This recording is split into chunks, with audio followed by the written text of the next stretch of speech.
So, tapos na tayo magluto ng bibingka sa malagkit. So, ito yung ating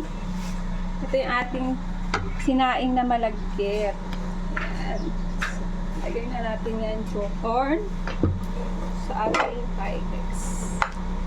Iayos lang muna natin maigi. Ilapat natin. Lalapat natin siya para maayos. Ayan.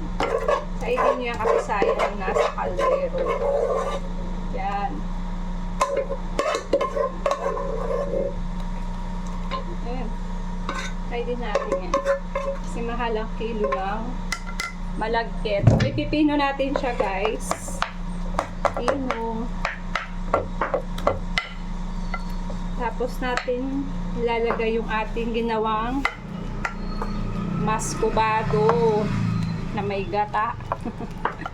So, ipino natin yan para pantay-pantay yung level niya bago natin ilagay yung ating niluto na coco mama gata at ang tawag dito yung maskobado.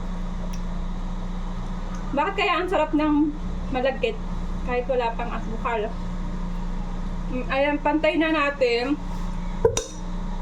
So, ibubuhos na natin ang ating maskobado. Ayan. Angat natin, guys, para makita nyo. Isin lang muna natin. So, ayan ang ating lalagay natin sa ibabaw. Ayan. Kakalat natin yan, guys.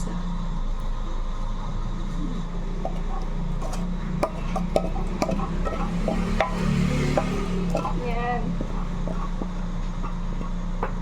Kakalat natin siya para lahat ng malagkit ay malagyan.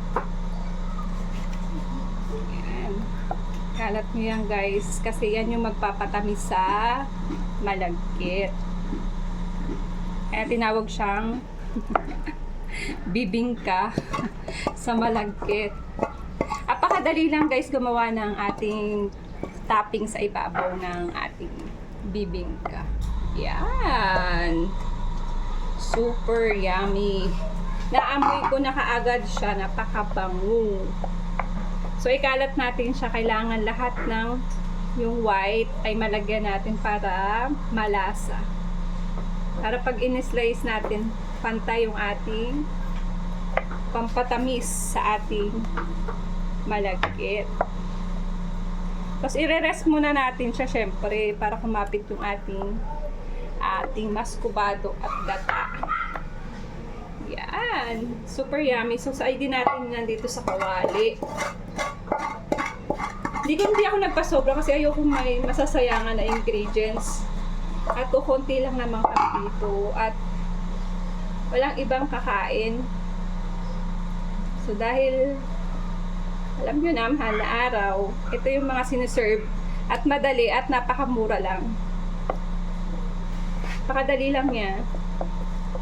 Pwede na kayo mag-serve sa ating mga bisita, sa mga dadalaw sa probinsya or sa ating mga bahay-bahay dito.